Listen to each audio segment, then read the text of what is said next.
नमस्कार, आप देख रहे हैं इंडिया वॉइस। मैं हूं आपके साथ साक्षी। की खबरों की शुरुआत करेंगे इस वक्त की बड़ी खबर के साथ। बता दें आपको कि आज दिल्ली पहुंच सकते हैं योगी आदित्यनाथ। जी हां, बीजेपी की ऐतिहासिक जीत पर बड़ी बैठक होगी दिल्ली में, जिसकी धमक सुनाई पड़ने वाली है। तमाम बीजेपी के बड़े नेता दिल्ली पहुंचने वाले हैं। योगी आदित्यनाथ भी पहुंच सकते हैं इस बैठक में सरकार के शपथ ग्रहण समारोह की रूपरेखा तय की जाएगी। जानकारी ये मिल रही है कि इस बैठक में कई अहम चर्चा होने वाली है। शपथ ग्रहण समारोह को लेकर के चर्चा होगी, तो वही मंत्रिमंडल के विस्तार को लेकर के भी चर्चा होगी। दिल्ली में तय होगी यूपी की नई सरकार की रूपरेखा। ये बड़ी खबर आपको बता रहे हैं। दिल्ली में बैठक का आयोजन किया गया है, जहां पर उत्तर प्रदेश में नई सरकार के गठन को लेकर के कवायद की जाएगी, चर्चा की जाएगी, मंथन किया जाएगा कि आखिर किन विधायकों को मंत्रिमंडल में शामिल करना है। साथ ही सीएम पद के लिए शपथ ग्रहण समारोह का आयोजन कब होना है, ये तमाम तैयारियां जो है दिल्ली में होने वाली हैं। दिल्ली में शीर्ष नेतृत्व के सामने ये तमाम बीजेपी के नेता, पदाधिकारी और खुद योगी आदित्यनाथ भी पहुंचने वाले हैं वहां दिल्ली। ऐसी जानकारी मिल रही है कि दिल्ली पहुंच सकते हैं योगी आदित्यनाथ और एक बार फिर से सीएम पद के लिए शपथ ग्रहण करना है योगी आदित्यनाथ को, चूंकि कल ही राज्यपाल को इस्तीफा सौंप चुके हैं सीएम पद से और अब दोबारा सीएम पद के लिए शपथ ग्रहण करने वाले हैं। तो आज दिल्ली पहुंच सकते हैं योगी आदित्यनाथ, चूंकि कल ही राज्यपाल आनंदीबेन को सीएम पद से इस्तीफा दिया है और फिलहाल कार्यकारी मुख्यमंत्री के तौर पर काम कर रहे हैं योगी आदित्यनाथ। और आज ये खबर सामने आ रही है कि दिल्ली में बैठक का आयोजन किया गया है। दिल्ली में यूपी की नई सरकार की रूपरेखा तय की जाएगी इस अहम बैठक में। बहुत ही महत्वपूर्ण बैठक, जिसमें तमाम बीजेपी के बड़े नेता शामिल होंगे। नितिन कुमार हमारे संवाददाता हमारे साथ जुड़ गए हैं। नितिन, क्या कुछ जानकारी मिल पा रही है, चूंकि नई सरकार को लेकर के उत्तर प्रदेश की दिल्ली में बैठक होगी, कौन कौन से बड़े नेता बीजेपी से पहुंच सकते हैं दिल्ली? जी देखिए, बिल्कुल साक्षी, जिस तरीके से 2022 का जो चुनाव है उसको जीत के भारतीय जनता पार्टी एक बार दोबारा जो है सत्ता में आई है, तो उसी को लेकर आज खुद जो है सूबे के मुख्यमंत्री योगी आदित्यनाथ जो है दिल्ली का दौरा कर सकते हैं, जिसमें सुनील बंसल जो है वो रहेंगे और उसके साथ में प्रदेश अध्यक्ष जो स्वतंत्र देव सिन्हा है वो खुद रहेंगे और साथ में जेपी नड्डा जो पार्टी के राष्ट्रीय अध्यक्ष हैं वो खुद रहेंगे। तमाम बड़े बड़े जो दिग्गज नेता हैं वो इस मीटिंग में अटेंड करेंगे। लेकिन अभी बता दें कि सूत्रों के हवाले से जो खबर है कि आज देर शाम तक जो है योगी आदित्यनाथ जो है दिल्ली के लिए रवाना हो जाएंगे। जिस तरीके से नए मंत्रिमंडल में भी जो है विस्तार करेंगे, उसमें नए नए जो चेहरे हैं उनको भी जो है एक जगह मिलने वाली है। जी नितिन, क्या कोई जानकारी है किन विधायकों को लेकर के चर्चा की जा रही है, किन विधायकों को शामिल किया जाएगा मंत्रिमंडल में? जी देखिए, बिल्कुल जिस तरीके से जो कुछ नए विधायक भी जो अभी सामने जो आ रहे सूत्रों के हवाले से जो खबर आई है कि 8 से 10 विधायकों को जो है मंत्रिमंडल में जगह दी जाएगी। जिस तरीके से जो है नोएडा के जो विधायक हैं पंकज सिंह भी जो है उनको भी मंत्रिमंडल में जो है जगह देने की जो है संभावना चल रही है। सूत्रों के हवाले से एक खबर चल रही है, लेकिन अभी कहीं ना कहीं और भी जो नए चेहरे हैं, जो पुराने मंत्रिमंडल से भी जो है कुछ चेंजिंग जो की जाएगी, तो उसको लेकर ही बड़े नए नए जो चेहरे हैं उनको सामने लाया जाएगा। और तमाम जो नेता हैं जो पार्टी के पहले भी जो लोगों को जो समर्थन करते रहे थे, लेकिन आज उनको भी कहीं ना कहीं जिस तरीके की जो बैठक है उसमें पूरी तरीके से जो मंथन किया जाएगा कि आखिरकार इसमें नए नए जो चेहरे हैं इनको किस किस को मंत्रिमंडल में जो है जगह दी जाएगी। जी नितिन, चूंकि देखिए उत्तर प्रदेश में नई सरकार का गठन होना है और दिल्ली में इसकी धमक सुनाई देगी, क्योंकि दिल्ली में बैठक होनी है। तो अगर नोएडा की बात करें तो यहाँ पर किस तरीके की हलचल देखी जा रही है नोएडा में? जी देखिए, बिल्कुल जिस तरीके से आज देर रात जो है योगी आदित्यनाथ दिल्ली के लिए रवाना होंगे, तो ऐसी नोएडा की बात की जाए, नोएडा में एक खुशी का माहौल है। जिस तरीके से 1.5 लाख वोटों से जो है नोएडा के जो विधायक है पंकज सिंह है, गृह मंत्री के बेटे भी है राजनाथ सिंह के, तो उसको एक बड़ी वो मानी जाती है कि आखिरकार बड़े नेता के बेटे हैं, तो उनको जो पूरी बहुमत से जो एक जीत हासिल की है। तो दूसरी बात, दादरी के जो विधायक है तेजपाल नागर, उन्होंने भी एक जीत हासिल की गई है। तो जेवर के जो विधायक है धीरेन्द्र सिंह, गौतम बुद्ध नगर के तीनों जो विधायक है उनको एक खुशी का माहौल है। जिस तरीके से उत्तर प्रदेश के अंदर जो बीजेपी एक बार दोबारा लौट के आई सत्ता में, जिस तरीके से ये कहा जाता था कि जो गौतम बुद्ध नगर के अंदर जो मुख्यमंत्री आ जाते हैं तो वो दोबारा सत्ता में नहीं आते, लेकिन जिस तरीके से आज इस बीजेपी के जो मुख्यमंत्री हैं योगी आदित्यनाथ, वो 15 से 16 बार जो है गौतम बुद्ध नगर के दौरे पे आए थे। लेकिन अभी कहीं जिस तरीके से काफी मुख्यमंत्री को डर रहता था कि आखिरकार जो नोएडा आता है उसकी जो कुर्सी जो चली जाती थी, लेकिन मुख्यमंत्री योगी आदित्यनाथ एक ऐसे मुख्यमंत्री हैं जो पहली बार जो है नोएडा का दौरा किया था, वो दोबारा सत्ता में लौट के आए। जी नितिन, और क्या जानकारी मिल पा रही है? क्या पंकज सिंह विधायक जो कि रक्षा मंत्री राजनाथ सिंह के बेटे हैं, क्या उन्हें भी कोई पद मंत्री पद के लिए चुना जा सकता है? कौन सा विभाग दिया जा सकता है? कोई जानकारी? जी देखिए, अभी सूत्रों के हवाले से जो खबर आई है कि नोएडा के जो विधायक है पंकज सिंह एक बड़े नेता के बेटे भी हैं, तो उनको भी एक मंत्रिमंडल में जगह दी जाएगी। सूत्रों के हवाले से एक खबर है, लेकिन अभी पूरी स्तर से जो जानकारी है वो अभी अंदर से निकल के नहीं आ रही, जिस तरीके से जो कौन सा उनको विभाग दिया जाएगा। लेकिन आज जिस तरीके से मुख्यमंत्री योगी आदित्यनाथ गौतम उसमें दिल्ली के दौरे पर रहेंगे, तो तमाम विधायक और जो सांसद हैं उनसे आज मुलाकात की जाएगी। वो खुद बीजेपी के कार्यालय में जाएंगे, खुद यहाँ के नोएडा के जो तीनों विधायक हैं, तमाम जो विधायकगण हैं वो वहां पर आज दिल्ली के लिए जो है रवाना होंगे। को मुख्यमंत्री योगी आदित्यनाथ से बातचीत करेंगे और उसमें जो एक जीत की बधाई भी दी जाएगी। जी नितिन, बहुत शुक्रिया हमारे साथ जुड़ने के लिए, तमाम जानकारी देने के लिए। तो देखिए, उत्तर प्रदेश में पूरे यूपी में जश्न का माहौल है और चूंकि अब नई सरकार की गठन को लेकर के चर्चा जोरों पर है। अब देखना होगा कि कौन कौन से विधायक मंत्रीगण में शामिल होते हैं, कौन से नए चेहरे नजर आते हैं योगी सरकार के मंत्रिमंडल में, और शपथ ग्रहण समारोह कब होता है। तो उधर उत्तराखंड में भी मुख्यमंत्री के चयन को लेकर की हलचल तेज है। जी हां, बीजेपी के कई विधायक मंत्री बनने की कोशिश में जुटे हुए हैं। विधायकों को लेकर के जल्द ही कोई बैठक हो सकती है। मुख्यमंत्री के चेहरे को लेकर के भी कवायद की जा रही है। विधायक भागदौड़ कर रहे हैं। हालांकि पुष्कर सिंह धामी का नाम भी इसमें शामिल है, चूंकि अपनी सीट यानी खटिमा से उन्हें हार का सामना करना पड़ा है, लेकिन फिर भी अंदर खाने से ये खबर आ रही है कि पुष्कर सिंह धामी के नाम पर भी विचार हो रहा है। वो भी हो सकते हैं सीएम के चेहरे। साथ ही सतपाल महाराज और धन सिंह रावत के नामों पर चर्चा हो रही है। तो वहीं रमेश पोखरियाल निशंक और अजय भट्ट के नाम पर भी चर्चा गर्म है। इन नामों पर भी लगातार चर्चा चल रही है कि मुख्यमंत्री कौन हो सकता है। ब्राह्मण चेहरों में मदन कौशिक, गणेश जोशी और सुबोध उनियाल के नामों पर भी चर्चा चल रही है। ये तमाम बड़े चेहरे उत्तराखंड के, जिन्होंने अपनी सीट से जीत भी हासिल की। धन सिंह रावत ने जीत हासिल की अपने विधानसभा सीट से, और उनका नाम भी इस लिस्ट में शामिल है। इन नामों पर अब चर्चा चल रही है कि आखिर मुख्यमंत्री किसे चुना जाए। तो वहीं धामी और त्रिवेंद्र सिंह रावत के लिए सीट छोड़ने को तैयार भी हैं एक विधायक। उनका ये कहना है कि अगर पूर्व सीएम त्रिवेंद्र सिंह रावत को इस बार चुनती है बीजेपी की शीर्ष नेतृत्व, तो उनके लिए वो अपने विधानसभा क्षेत्र को छोड़ने के लिए भी तैयार है। यानी जो त्रिवेंद्र सिंह रावत के समर्थक है वो चाहते हैं कि एक बार फिर से त्रिवेंद्र सिंह रावत सूबे के मुख्यमंत्री बने, सूबे के मुखिया बने। लेकिन देखना होगा कि बीजेपी के शीर्ष नेतृत्व इस पर क्या फैसला लेते हैं, क्योंकि मंत्रिमंडल का प्रसार करने के लिए जद्दोजहद तो है ही, साथ में चुनौती मुख्यमंत्री को भी लेकर के है, क्योंकि पुष्कर सिंह धामी अपनी सीट से उन्हें हार का सामना करना पड़ा है। और ऐसे में अब ये कयास लगाए जा रहे हैं कि क्या नया कोई चेहरा होगा मुख्यमंत्री का, या जो पहले मुख्यमंत्री रह चुके हैं उन पर विचार विमर्श होगा।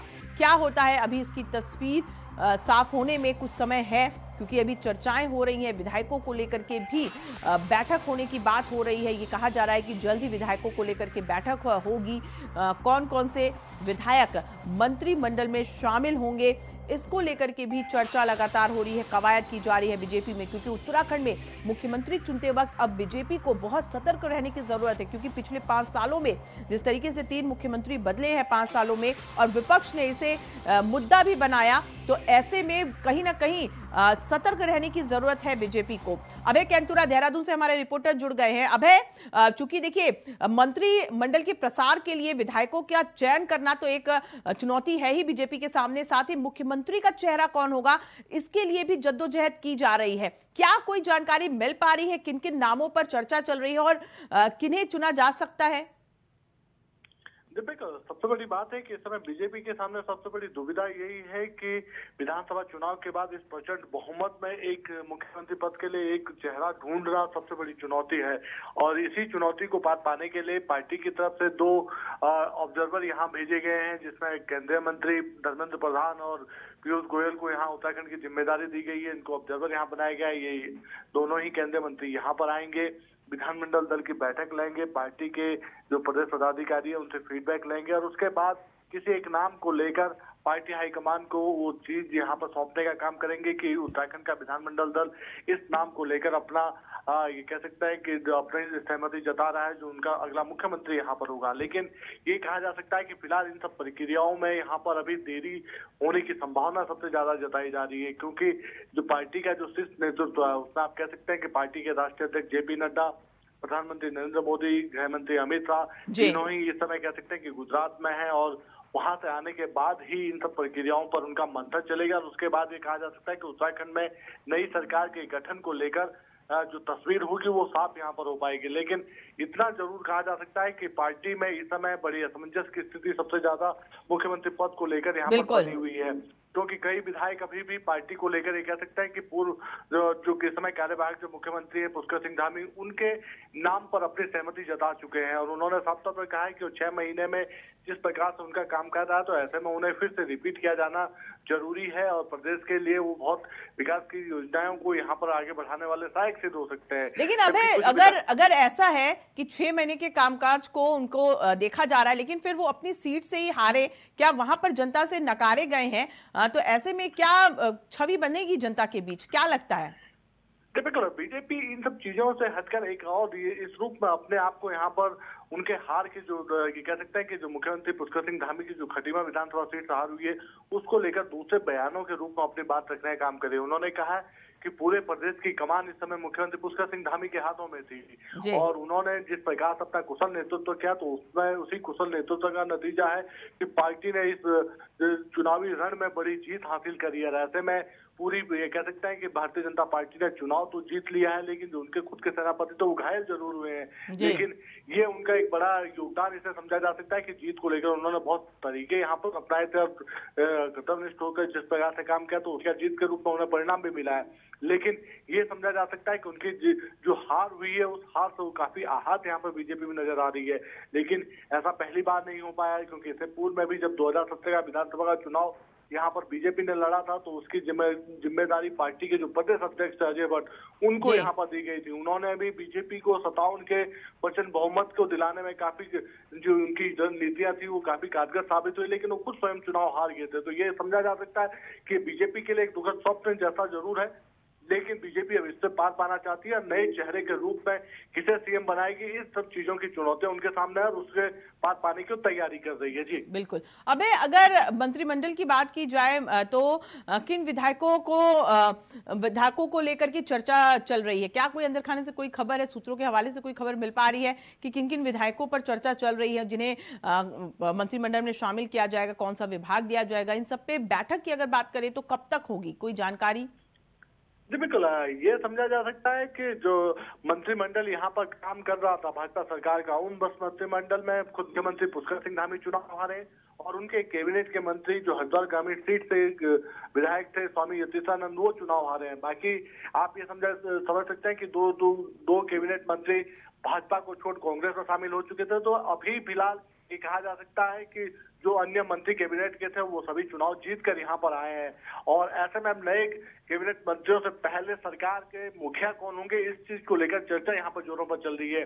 पार्टी के कई वरिष्ठ जो विधायक हैं, जो कैबिनेट मंत्री भी रहे हैं, वो इस समय मुख्यमंत्री के लिए लॉबिंग करते हुए नजर आ रहे हैं। उसमें आप कह सकते हैं कि जो चौबटा खाल से विधायक हैं कैबिनेट मंत्री सतपाल महाराज, वो इस समय काफी सक्रिय भूमिका यहाँ पर अदा कर रहे हैं। जिस प्रकार से पार्टी नेताओं से मिल रहे हैं, उनकी बातचीत जिस प्रकार से हो रही है, तो उसमें समझा जा सकता है कि मुख्यमंत्री की रेस में वो भी अपने आप को बनाए हुए हैं। इसके अलावा कैबिनेट मंत्री धन सिंह रावत, वो 2 बार इससे पहले कह सकते हैं कि मुख्यमंत्री की रेस में भी रहे थे, दोनों बार उपहार हुए थे। इस बार फिर उनका नाम यहाँ पर सबसे आगे चल रहा है। इसके अलावा केंद्रीय राज्य मंत्री अगर दूसरे यानी गैर विधायकों में से अगर बात करते हैं तो बीजेपी के जो वरिष्ठ नेता है, जिसमें केंद्रीय राज्य मंत्री अजय भट्ट है, जो राज्यसभा सांसद अनिल बलूनी, उनका नाम यहाँ पे सबसे आगे चल रहा है और इन्हीं लोगों में से किसी एक नाम पर पार्टी अपनी सहमति भी दिखा सकती है। लेकिन बीजेपी के हमेशा से जो रीति नीति रही है, जिस प्रकार के उनके निर्णय रहे, वो हमेशा चौंकाने वाले रहे। चाहे वो गुजरात का निर्णय रहा हो या फिर उत्तराखंड में पुष्कर सिंह धामी को मुख्यमंत्री का बनाने का निर्णय रहा हो, हमेशा ऐसे निर्णय रहे जो चौंकाने वाले रहे और आश्चर्यचकित करने वाले रहे। तो ऐसे में ये भी समझा जा सकता है कि इस बार पार्टी हाईकमान फिर किसी नए चेहरे को यहाँ पर मुख्यमंत्री पद की जिम्मेदारी दे सकते हैं। जी अभय, बहुत शुक्रिया हमारे साथ जुड़ने के लिए, तमाम जानकारी देने के लिए। तो जैसा कि अभय ने बताया कि अब जद्दोजहद बीजेपी में मुख्यमंत्री पद को लेकर के कवायद की जा रही है, क्योंकि मुख्यमंत्री पद के लिए चेहरा कौन होगा, ये एक बड़ी चुनौती कह सकते हैं कि बीजेपी के सामने है। और उसके बाद मंत्री मंडल के विस्तार को लेकर के भी चर्चाएं की जा रही हैं, चूंकि ये भी कहा जा रहा है कि विधायकों की जल्द से जल्द बैठक भी बुलाई जाएगी।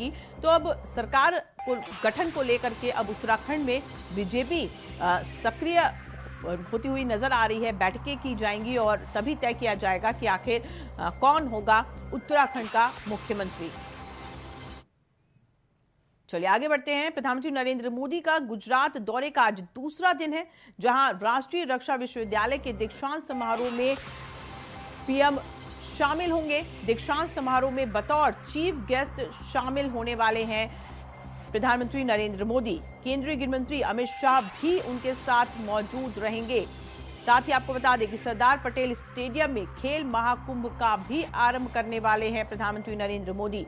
कल की अगर बात करें तो कल पहला दिन था गुजरात के दौरे का और पहले दिन मेगा रोड शो के द्वारा प्रधानमंत्री नरेंद्र मोदी गुजरात में नजर आए। एयरपोर्ट से लेकर के प्रदेश के बीजेपी प्रदेश कार्यालय तक एक मेगा रोड शो किया प्रधानमंत्री नरेंद्र मोदी ने। और आज दूसरा दिन है और दूसरे दिन का जो कार्यक्रम है उसके अनुसार वो दीक्षांत समारोह में विश्वविद्यालय के शामिल होंगे। गृह मंत्री अमित शाह भी उनके साथ मौजूद होंगे। तो साथ ही सरदार पटेल स्टेडियम में खेल महाकुंभ का प्रारंभ होने वाला है, जहां पर शिरकत करेंगे प्रधानमंत्री नरेंद्र मोदी, यहां पर भी शामिल होने वाले हैं।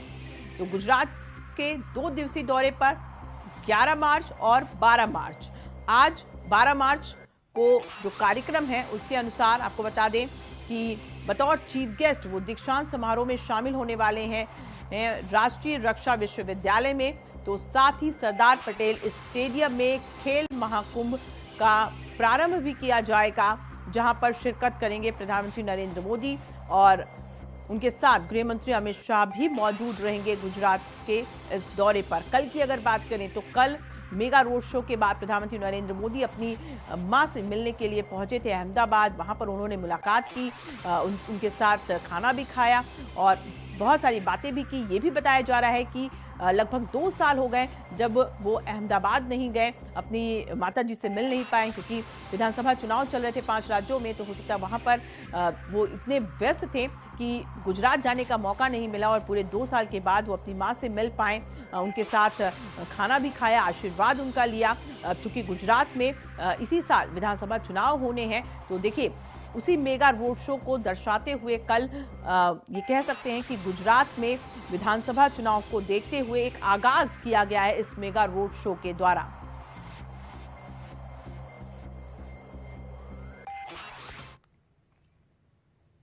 तो खबरों में आगे बढ़ते हैं। विश्व प्रसिद्ध बरसाना की लठमार होली बड़े ही उत्साह और उमंग के साथ खेली गई। राधा रानी गोपियों ने नंदगांव के कृष्ण रूपी हुरियारों पर जमकर लाठियां बरसाई। हंसी ठिठोली, अबीर गुलाल और लाठियों से खेली गई होली का आनंद देश विदेश से आए कोने कोने से साधुओं ने जमकर लिया। जी हां, बता दें कि लठमार होली खेलने से कान्हा के सखा के रूप में आए नंदगांव के हुरियारे यहाँ पीली पोखर पर आकर स्नान करते हैं और अपने सर पर पगड़ी बांधकर बरसाने की हुरियानियों को होली के लिए आमंत्रित करते हैं। कहा जाता है जब भगवान कृष्ण बरसाने होली खेलने आए थे तो बरसाने वालों ने उन्हें इसी स्थान पर विश्राम कराया था और उनकी सेवा की थी। तब से लेकर आज तक बरसाना की लठमार होली से पहले इसी स्थान पर नंदगांव से आने वाले हुरियारे यहाँ आकर परंपराओं का निर्वहन करते चले आ रहे हैं।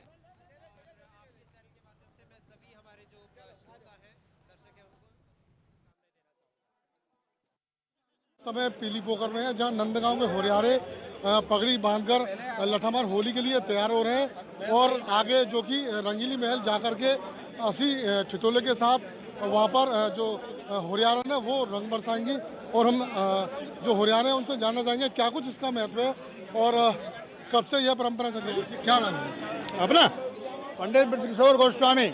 क्या महत्व है यहाँ पगड़ी बांध करके और रंगीली महल जाते हैं? क्या रंगीली महल जाते हैं, ऐसे पगड़ी बांधते हैं। यहाँ से जिस प्रकार से दूल्हा सजाया जाता है ना, बारात जाती है, इसी प्रकार से यहाँ पर पगड़ी बांधते हैं। और पगड़ी बांध करके राधा रानी के मंदिर में जाएंगे, फिर वहाँ सखियों के साथ में होली खेलेंगे।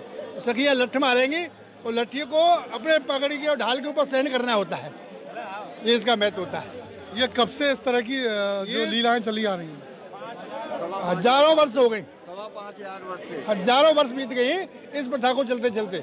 जब से भगवान कृष्ण का जन्म हुआ, भगवान श्री राधा कृष्ण का जो विवाह हुआ था और उन्होंने होली खेली श्याम सुंदर ने, तभी से ये सब चला आ रहा है। तभी से नंदगाम बरसाने का ये संबंध चला आ रहा है। और नंदगाम बरसाने में आज तक कोई संबंध नहीं है किसी प्रकार का। शादी वाह नहीं होते हैं, सिर्फ भगवान कृष्ण और राधा का जो संबंध है वही चला आ रहा है और वही होली खेलते हैं। भगवान कृष्ण का रूप होता है। इस समय जितने भी सखा आपको नजर आ रहे हैं, ये सब भगवान कृष्ण का स्वरूप है। और राधा जी नजर आएंगी सखियाँ, वो सब राधा रानी का स्वरूप है। इस भावना को रख करके जब तक होली खेलेंगे, किसी प्रकार की किसी को कोई परेशानी नहीं आ सकती। चलिए, तो हमारे साथ हुरियारे थे जिन्होंने तमाम जानकारियों से अवगत कराया। और भी हमारे कुछ हुरियारे हैं, उनसे हम जानना चाहेंगे। युवा हैं, क्या नाम है और कब से आप रवि। होली खेल रहे हैं? मैं बचपन से ही खेल रहा हूँ। कितना समय हो गया? मेरे 20 साल होने का है। 20 साल हो गए। 20 साल से खेल रहा है। कैसा महसूस होता है, कैसी अरे अनुभूति? आनंद आता है, परमानंद आता है। श्री कृष्ण जी का साक्षात्कार होता है, बहुत परमानंद की प्राप्ति होती है। तो चलिए, कृष्ण रूपी यहाँ के जो हुरियारे हैं, नंदगांव के हुरियारे, वो यहाँ से पगड़ी बांध करके फिर रंगीली महल जाते हैं। और वहाँ पर जो हुरियारन है, सखियाँ हैं, जो कि राधा रूपी हुरियारन है, वो इन हुरियारों पर रंग बरसाती हैं। और इसी के साथ फिलहाल इस बुलेटिन में इतना ही। देश दुनिया की तमाम खबरों के लिए आप देखते रहिए इंडिया वॉइस। नमस्कार।